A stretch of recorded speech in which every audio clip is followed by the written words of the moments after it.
Olá, queridos! Sabia que Hollywood produz em média 700 filmes por ano? Para assistir tudo, você teria que ver quase 2 filmes por dia. Isso ninguém faz, né? Na verdade, em média, uma pessoa assiste uns 30 filmes anualmente. Eu sei, você, floco de neve, arlequim dourado, dotado de extrema sapiência, assiste muito mais que isso. Mesmo assim, amado cinéfilo, é justo imaginar que ninguém dá conta de ver tudo que a indústria cinematográfica produz. Isso estamos falando apenas dos estadunidenses, veja bem, tá? Se for colocar Bollywood e os filmes do Leandro Hassum, então, vixe Maria. Quantos desses 700 filmes produzidos na gringa seriam bons filmes? E desses, mais ou menos 30 filmes que você assistiu no ano passado, quantos tinham boas histórias? Quantos eram bem produzidos? É um processo tão complicado, tão demorado, tão caro, tão cheio de etapas e pessoas envolvidas, que fazer um filme bom é um verdadeiro milagre. Mesmo que não saiba nada sobre como os filmes são feitos, você sabe que há tarefas muito especializadas, tipo o cara que cuida do som é um especialista em microfones e áudio, mas provavelmente não sabe nada de maquiagem. Tudo bem, sem preconceito, só que não é a área dele, né? Então, logicamente, quem deveria cuidar da história seria o roteirista, ou seja, o especialista em personagem, diálogo, enredo, na verdade. Pois então, não é bem assim que funciona a coisa não. Quase sempre, as ideias iniciais para os enredos do filme não vêm dos roteiristas, mas sim de produtores, em outras palavras, de quem arranja a grana para viabilizar o projeto. O produtor tenta bolar um enredo de filme que apele a pelo menos 2 dos 4 nichos demográficos do mercado cinematográfico. Adolescentes do sexo masculino, adolescentes do sexo feminino, homens mais velhos e mulheres mais velhas. Assim, quando se trata de um filme de ação dirigido completamente a jovens homens, a garotos, sempre tem alguém que tenta misturar algum tipo de romance para ver se consegue atrair mulheres. E só quando esse Frankenstein está pronto é que eles chamam o roteirista.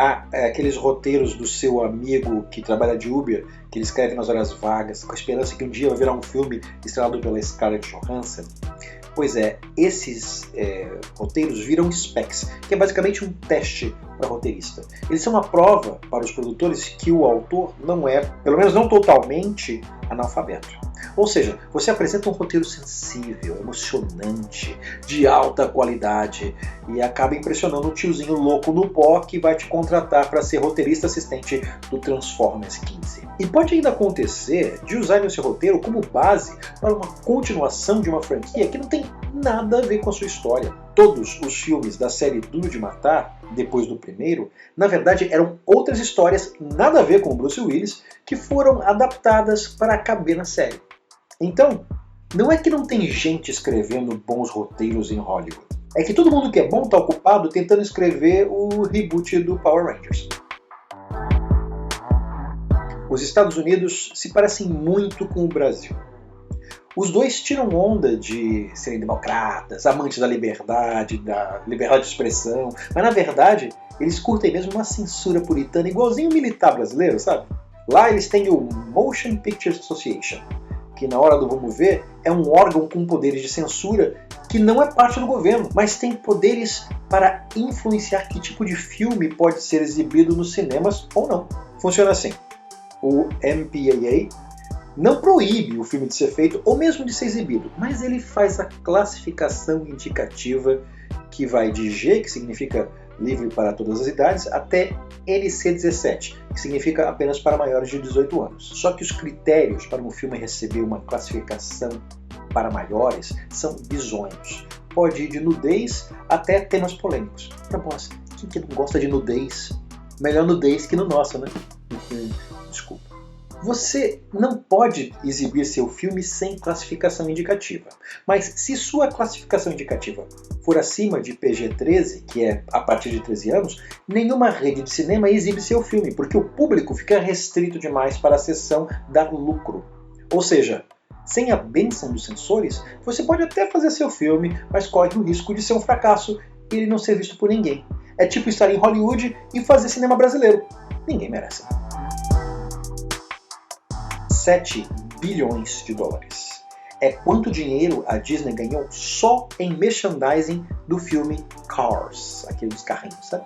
É por isso que Up, apesar de ter sido um sucesso de público e crítica, fez com que as ações da Pixar caíssem. Os investidores pensaram que a falta de merchandising faria do filme um fracasso. Afinal, qual é o sentido em fazer um filme de animação e não lançar brinquedos? Não se pode subestimar a importância do merchandising no cinema gringo. É uma indústria de 132 bilhões de dólares em todo o mundo e é também um negócio muito querido para os cineastas. Eles não têm, de fato, de fabricar ou vender nada, apenas cobram uma taxa de licenciamento e utilizam esse dinheiro para financiar o filme.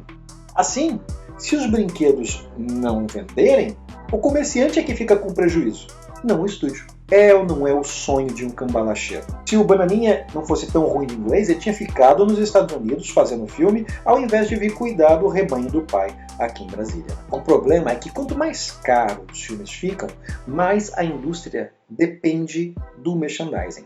É por isso que não tivemos apenas um, nem dois, nem três, mas 4 filmes sobre Lego. É assim que fizeram um filme sobre batalha naval. E estão preparando um reboot de um filme baseado no jogo Detetive. E você aí preocupado em levar seu canudo de metal para o Cinemark porque quer diminuir seu consumo de plástico. O produtor é uma das pessoas mais importantes nos filmes, porque um produtor tem dinheiro, ou pelo menos sabe como falar com as pessoas que têm dinheiro. O que significa que todos os outros têm que fazer o que o produtor diz.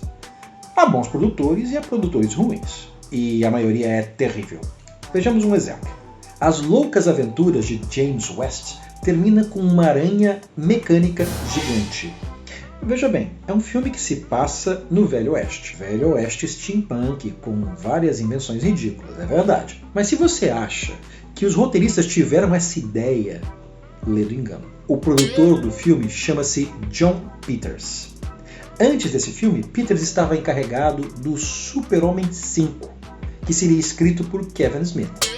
Smith revelou que Peters tinha apenas 3 exigências para o roteiro do Super-Homem. Uma das quais era que tinha que ter uma aranha gigante no final. Antes mesmo do roteiro ser escrito, Peters sabia que a história precisava de uma aranha gigante. Mas ok, o filme não rolou, bola pra frente. Peters também foi o produtor ligado a um filme baseado em Sandman, a obra do Neil Gaiman. O material original já existia e era excelente, e 2 escritores trazidos para a adaptação também eram excelentes profissionais. Mas quando Peters chegou sem ter lido os quadrinhos, tinha descoberto que para fazer sucesso o filme precisava de uma aranha mecânica gigante. Pois é, Peters, que lembre-se, nunca foi contratado para escrever um filme, estava determinado a meter uma aranha mecânica gigante no filme, qualquer que seja o filme, durante anos. Wild Wild West é um filme de western, um bang bang, com invenções malucas. Super-Homem é sobre um alienígena que luta contra outros alienígenas, monstros e às vezes contra bilionários filhinhos de Marta. O Sandman é sobre uma história sobre o Senhor dos Sonhos. Não consigo pensar em 3 filmes com histórias mais diferentes, mas o raio do produtor tentou forçar uma aranha gigante nos 3. A questão é que 90% das vezes o escritor tem que fazer o que o produtor manda. Ainda tem que colocar uma aranha gigante, tá ok? Um manda, o outro obedece. Tá ok? Se você acha que os produtores são loucos, é porque você não conhece os estúdios e seus executivos. Pensa num amontoado de gente privilegiada e sem noção. O executivo de estúdio passa a maior parte do tempo atazanando roteiristas e diretores para justificar o injustificável, suas próprias existências. Lembram-se do desastre que foi o X-Men 3? O primeiro filme foi bom, o segundo quase ótimo, então o que aconteceu? O estúdio aconteceu. Bryan Singer, que foi o diretor dos 2 primeiros filmes e o grande responsável pela qualidade deles, ia fazer o terceiro, mas acabou decidindo partir para fazer Super-Homem Returns. Em fevereiro de 2005, o estúdio decidiu anunciar que o filme seria lançado em maio de 2006, antes de ter um roteiro, antes de existir um diretor contratado, e assim mesmo, a primeira coisa que eles decidiram foi o dia de estreia. Os atores já estavam contratados e ninguém sabia qual era a história. Finalmente, o estúdio escolheu como diretor Brett Ratner. Brett Ratner, se tivesse nascido no Brasil, seria um personagem secundário do Pânico na TV. Mas o Ratner também não é o único culpado não, sabia? Algumas cenas de ação começaram a ser gravadas antes dele ter sido contratado. Isso mesmo. Como já tinha data de estreia e efeito especial é um troço que demora, eles simplesmente começaram o filme, sem o diretor. No fim, quando o dinheiro é o tema central, o bicho pega. Esse filme custou 200 milhões de dólares para fazer, isso fora o custo de marketing, de divulgação. O que significa que muitas pessoas precisam muito que o filme vá bem nas bilheterias. E a maioria dessas pessoas não tem ideia do que é preciso fazer para que o filme seja um sucesso. Porque a especialidade dessas pessoas não é arte, mas economia ou administração. E aparentemente, aranhas gigantes. Agora eu quero saber de vocês. Se você fosse um mega produtor de Hollywood, que inseto gigante você tentaria enfiar em todos os seus filmes? E por quê? Deixa aí nos comentários a sua opinião, por favor. Se você curtiu, dá aquele like gostoso. Depois inscreva-se e aperta o sininho. Para quem está vendo isso no IGTV, lá no Insta, segue @RodrigoAmen, por favor, tá? E quando você estiver lá, aproveita, dá um clique na bio e dá uma conferida nos meus livros. Tem muita coisa bacana lá que pode perfeitamente acomodar um inseto mecânico gigante se você é um produtor de Hollywood procurando boas histórias em português. Fazemos qualquer negócio. Esse foi o Só Porque. A gente se vê semana que vem.